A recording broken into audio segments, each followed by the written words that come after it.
How to make a Roblox game on mobile.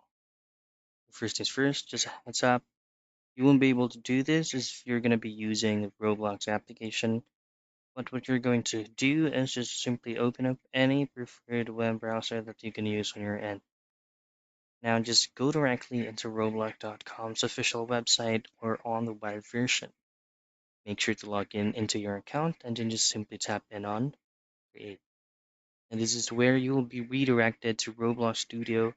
But for this to work, all you have to do first is at the top right portion of your screen, simply hit on the three dots, scroll down, and then just choose on desktop site.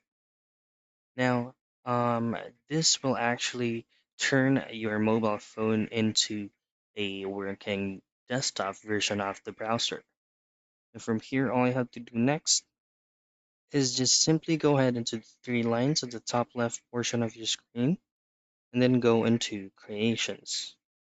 This is where you can create experiences or any types of games that you'd like to have and install it on your Roblox app. And that is how you make Roblox game on mobile.